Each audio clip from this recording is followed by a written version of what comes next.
Nadie creyó lo que ocurrió en aquella noche de patrulla, porque los soldados no temieron a las balas, sino a las sombras que caminaban entre ellos. La base militar San Miguel, ubicada en lo profundo de la selva amazónica, parecía un lugar aislado del mundo. Durante el día, la humedad sofocaba a los soldados y la rutina de entrenamientos pesaba sobre sus cuerpos, pero de noche, el verdadero peso recaía en sus mentes. El teniente Ramírez había escuchado historias desde su llegada, relatos de apariciones, voces en los pasillos, figuras que cruzaban las áreas de vigilancia sin dejar rastro. Como todo militar disciplinado, las consideraba rumores para asustar a los más jóvenes. Hasta que llegó aquella patrulla de medianoche. Eran las 0:15 cuando el sargento Morales reunió a su escuadrón de 5 hombres. La orden era sencilla: recorrer el perímetro, verificar el alambrado y reportar cualquier irregularidad. Lo habían hecho docenas de veces, pero esa noche el aire era diferente, cargado, como si la selva respirara al unísono con ellos. Avanzaban en silencio. Solo el sonido metálico de las botas sobre la tierra húmeda y el murmullo de insectos acompañaba la caminata. Morales, hombre duro y veterano, caminaba al frente. Ramírez cerraba la formación, atento a cualquier movimiento entre la maleza. A los pocos minutos, el soldado Gutiérrez levantó la mano. «Mi teniente, ¿escuchó eso?». Todos se detuvieron. El silencio se hizo pesado. Solo se oía el zumbido distante de los mosquitos. «Nada», respondió Ramírez con firmeza. «Avancemos». Pero dentro de él, algo le decía que el recluta no estaba equivocado. Había sido un murmullo, un suspiro casi humano, proveniente del lado derecho del sendero. Siguieron caminando hasta llegar a la torre de vigilancia número 3. Allí encontraron algo fuera de lo común. La puerta de la caseta estaba abierta. El soldado asignado al puesto no estaba. El rifle descansaba apoyado en la pared interior, y una taza de café aún humeaba sobre la mesa. «Esto no tiene sentido», murmuró Morales. «Nadie abandona su puesto así». Ramírez examinó el área con la linterna. El suelo húmedo estaba marcado con huellas desordenadas, como si alguien hubiera corrido desesperado. Pero lo inquietante era que esas huellas se perdían en la nada. Simplemente desaparecían a unos metros de la torre. De repente, un chillido agudo se escuchó desde lo profundo de la selva. No era animal, no era humano, era algo intermedio, desgarrador. Los hombres se miraron, tensos, con los fusiles listos. «Revisemos el perímetro», ordenó Morales, aunque su voz revelaba nerviosismo. Caminaron unos metros más cuando el soldado Herrera se detuvo en seco. «Allí», susurró con el dedo tembloroso, señalando entre los árboles. Ramírez giró la linterna. Durante un segundo, todos lo vieron, una figura alta, oscura, inmóvil, observándolos. No tenía rasgos claros, pero sus ojos brillaban con un resplandor tenue, como brasas en la oscuridad. Y en cuanto la luz los alcanzó, la figura desapareció. El corazón de Ramírez golpeaba en su pecho. «¿Lo vieron?», preguntó casi con incredulidad. «Sí», contestaron al unísono Gutiérrez y Herrera. Morales, intentando mantener la calma, dijo: «Podría ser un enemigo. Quizás alguien merodea el campamento». Pero incluso él sabía que aquello no tenía explicación lógica. De pronto, los radios comenzaron a emitir un ruido estático ensordecedor. Las voces se entrecortaban. «Base, ¿me reciben?». «Conteste». Solo interferencia. En ese momento, un viento helado atravesó la zona, completamente antinatural para el clima tropical. Las ramas se sacudieron y las linternas parpadearon. El soldado Gutiérrez, aterrado, dejó escapar un grito: «Está detrás de nosotros». Todos giraron al mismo tiempo, y allí, a escasos metros, la sombra volvió a aparecer. Alta, imposible de definir, parecía absorber la luz a su alrededor. El aire se volvió denso. Los soldados abrieron fuego, disparando ráfagas cortas hacia la figura. El eco de las balas retumbó en la selva, pero cuando el humo se disipó, no había nada, ni un cuerpo, ni rastro de sangre, nada. «Esto es imposible», susurró Ramírez, con la garganta seca. El grupo estaba al borde del pánico. Morales intentó imponer orden.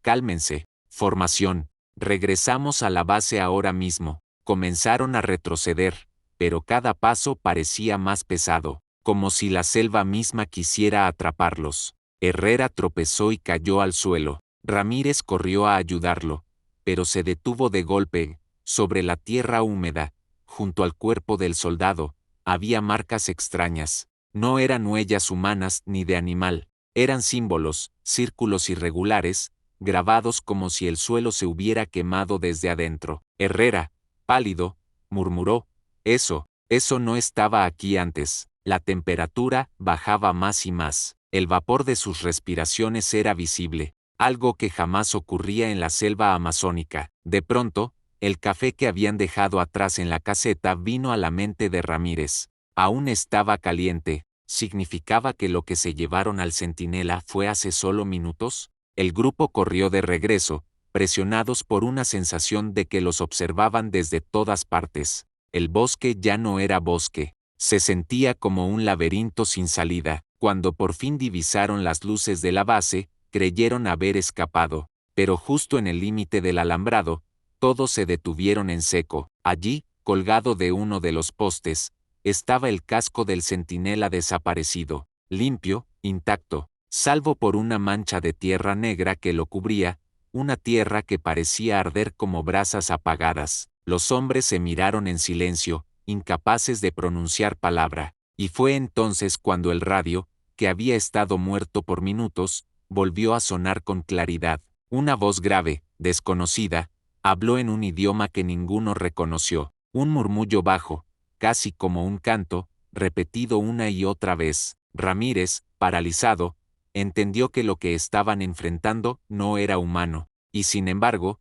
aquello solo era el comienzo. Cuando la voz del radio se detuvo, un golpe seco retumbó desde la torre de vigilancia vacía, y todos comprendieron que no estaban solos. El golpe resonó en la torre de vigilancia número 3 como un trueno contenido. Los soldados se miraron entre sí, petrificados. Nadie se atrevía a dar el primer paso, pero la disciplina militar obligaba a moverse. El sargento Morales tomó aire profundamente. Formación de avance. Revisaremos la torre. Aunque lo dijo con firmeza, su mano temblaba sobre el fusil. El teniente Ramírez caminaba a su lado, tratando de ocultar el vértigo que lo invadía. Los demás, Gutiérrez, Herrera y Torres, avanzaban con pasos pesados, como si el aire mismo intentara detenerlos. Cuando llegaron a la base de la torre, encontraron la escalera metálica cubierta por un rocío espeso que parecía humo. Al tocarlo, Ramírez sintió un frío punzante que atravesó su guante.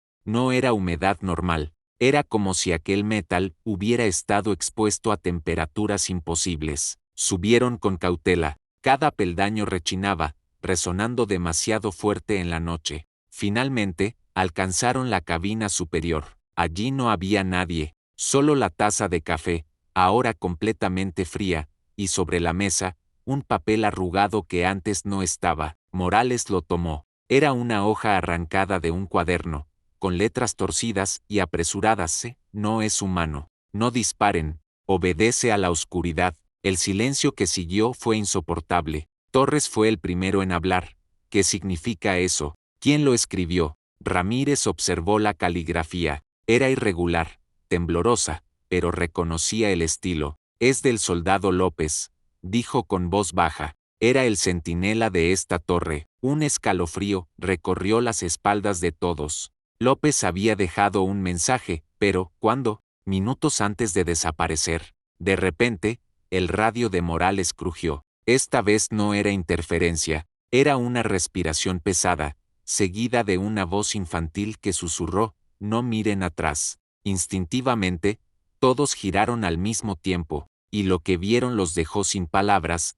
A lo lejos, en el claro junto al perímetro, había filas de sombras humanas, decenas, inmóviles, erguidas, alineadas como soldados espectrales. No tenían rostro, solo siluetas oscuras, recortadas contra la selva. Gutiérrez dejó escapar un sollozo. ¡Santo Dios! Morales tragó saliva y ordenó: bajen, ahora mismo. Descendieron de la torre a toda prisa, pero al llegar al suelo, las sombras habían desaparecido. Solo quedaban marcas en la tierra, como huellas profundas que se hundían más de lo que un pie humano podría. Ramírez se inclinó a observarlas. Eran más largas de lo normal, como si alguien hubiera arrastrado cadenas invisibles. Esto no es una emboscada común, murmuró. Aquí pasa algo más. El grupo se dirigió a la base, corriendo entre la maleza. Pero la selva parecía haberse transformado.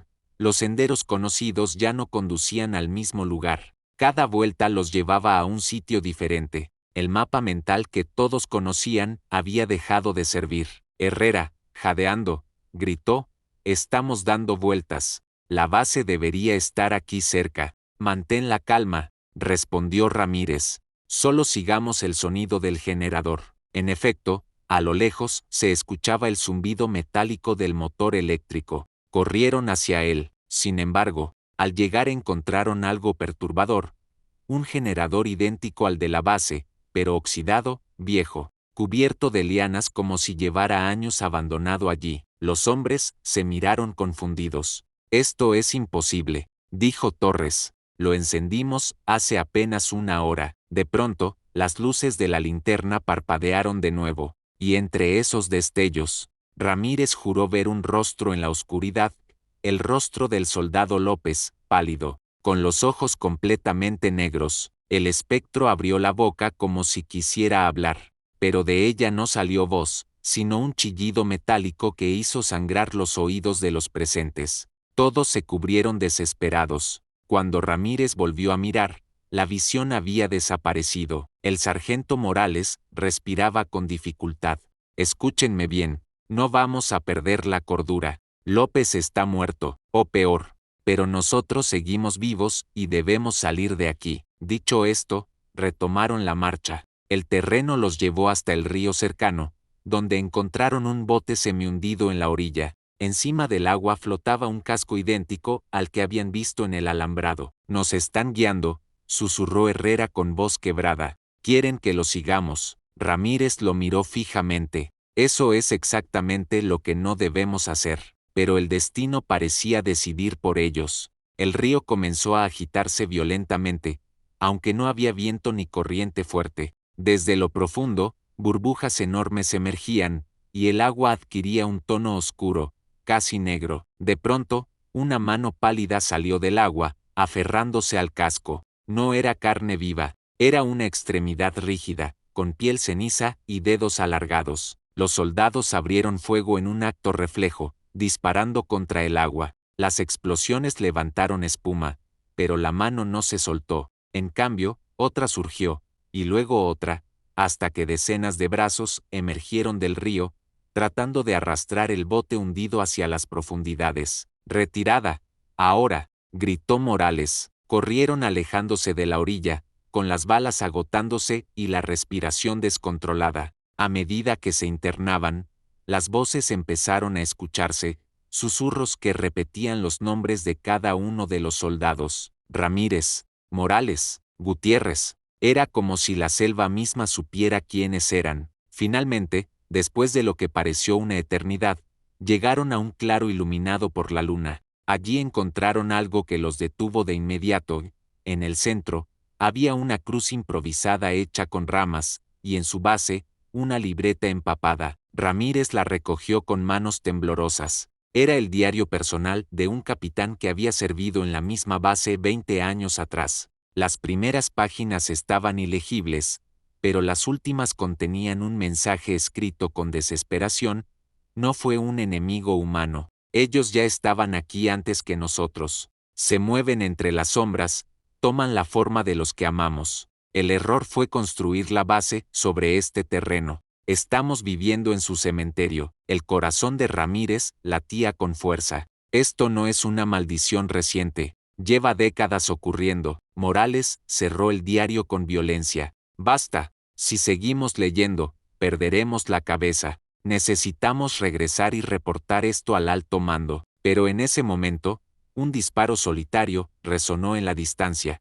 Todos se agacharon instintivamente. El eco rebotó entre los árboles. «¿Quién más está aquí?», preguntó Torres, con los ojos desorbitados. Una figura apareció lentamente en el borde del claro. Era un soldado con uniforme completo, el rostro cubierto por la sombra de su casco. Caminaba con pasos firmes, sosteniendo un fusil. «Identifíquese», ordenó Morales. La figura levantó el arma, apuntando directamente a ellos, y entonces la luna iluminó su rostro. Era López, con la piel pálida, los labios morados, y una sonrisa imposible, extendida de oreja a oreja. Los soldados quedaron paralizados. Nadie sabía si debían disparar o huir. Y en ese instante, López apretó el gatillo. El disparo atravesó la noche, pero lo que cayó al suelo no fue ninguno de ellos, sino una sombra gigantesca que se levantó detrás del grupo, envolviéndolos en la oscuridad. El disparo retumbó con fuerza en la selva, y durante unos segundos el eco fue lo único que acompañó a los soldados. La figura de López permanecía de pie, inmóvil, con el arma aún en alto, pero lo que cayó al suelo no fue un cuerpo humano, sino una sombra informe que parecía haber salido de la tierra misma. Aquella masa oscura se agitó como humo espeso, formando tentáculos que se retorcían en direcciones imposibles. Los soldados retrocedieron instintivamente, apuntando sus armas, pero ninguno se atrevía a disparar. «¿Qué demonios es eso?», gritó Gutiérrez. López, con esa sonrisa grotesca, bajó lentamente el fusil y susurró con una voz hueca, metálica, que no parecía suya: «Ellos siempre han estado aquí. Ustedes son los intrusos». De repente, su cuerpo comenzó a convulsionar. Los huesos crujían. La piel se estiraba de manera antinatural. Los hombres observaron con horror cómo su antiguo compañero se transformaba en algo irreconocible, una figura alargada, más sombra que carne. Ramírez sintió que el corazón iba a salírsele del pecho. «¡Fuego!», ordenó. Las ráfagas iluminaron el claro, las balas atravesando aquel cuerpo como si dispararan al humo, pero cada impacto parecía alimentar a la criatura en lugar de detenerla. El sargento Morales gritó: «Retirada hacia el bosque». Ahora, los hombres corrieron entre los árboles, perseguidos por un aullido gutural que helaba la sangre. Las ramas se quebraban detrás de ellos, como si algo inmenso los siguiera. Corrieron hasta que sus piernas no pudieron más, llegando a un sendero cubierto de niebla espesa. Allí se detuvieron, jadeando. «Esto no tiene sentido», dijo Herrera, con los ojos desorbitados. «Las balas no le hacen nada». «No es un enemigo normal», contestó Ramírez. «Necesitamos otra forma de luchar». Entonces, recordando la libreta hallada en el capítulo anterior, Ramírez sacó el diario del capitán. Volvió a leer en voz alta: «Ellos no temen al fuego, ni al plomo. Solo la luz pura los obliga a retroceder. Protege siempre el fuego, nunca lo dejes apagar». El silencio fue absoluto. La respuesta había estado frente a ellos. No eran las armas, era la luz. Morales reaccionó de inmediato. «Linternas, bengalas, todo lo que tengamos que arda o brille». Revisaron rápidamente sus equipos. Tenían 3 bengalas rojas, 2 linternas medianas y un encendedor que Herrera llevaba siempre en el bolsillo. Poca cosa para enfrentar lo que habitaba en aquella selva. Un grito interrumpió el momento. Venía desde lo profundo del bosque. No era humano, era un coro de voces, como si decenas de personas susurraran al mismo tiempo en diferentes idiomas. La niebla se agitó,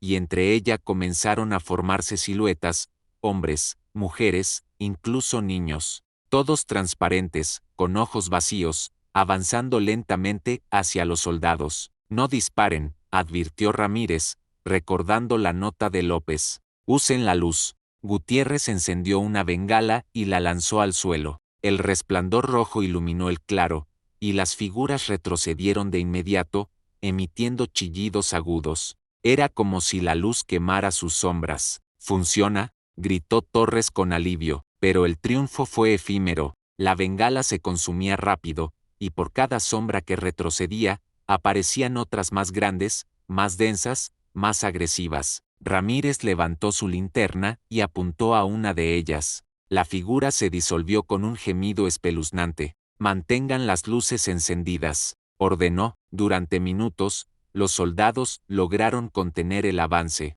pero pronto las baterías comenzaron a flaquear. La linterna de Torres parpadeó y se apagó por completo. Una sombra aprovechó el momento y lo arrastró hacia la niebla. «Torres», gritaron los demás. Corrieron tras él, pero lo único que encontraron fue su fusil tirado en el suelo. El resto, nada. Torres había desaparecido sin dejar rastro. El pánico se apoderó del grupo. Morales golpeó el suelo con rabia. «No podemos perder más hombres. Tenemos que salir de este infierno». Ramírez apretó los dientes. «No podemos escapar si no entendemos qué quieren». En ese instante, escucharon un murmullo detrás de ellos. Se giraron y vieron algo que los dejó helados.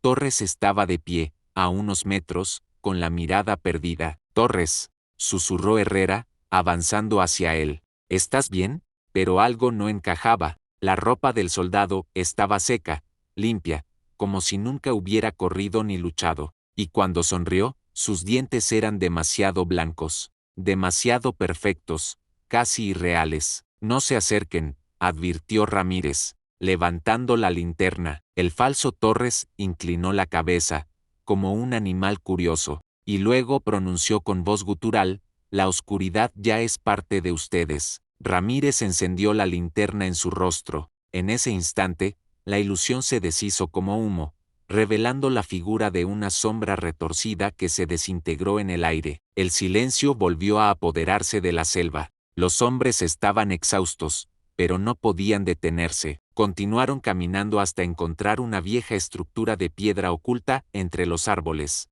No era parte de la base, sino una construcción mucho más antigua, cubierta de musgo y raíces. Tenía inscripciones talladas en un idioma desconocido, y en el centro, una abertura que descendía hacia la tierra. «¿Qué es este lugar?», preguntó Gutiérrez, asustado. «Un templo», respondió Ramírez con voz grave. «O una tumba». Morales, aunque dudaba, tomó la decisión. «Si esto empezó aquí, tal vez aquí termine». Descendieron con las linternas encendidas. El aire se volvió pesado, cargado de un olor metálico insoportable. Las paredes estaban cubiertas de símbolos extraños que brillaban débilmente bajo la luz. En el fondo encontraron una sala circular. En el centro había una piedra negra pulida, como un altar, y sobre ella, restos oxidados de cascos y armas militares, demasiado antiguos. «No somos los primeros», dijo Ramírez en un susurro.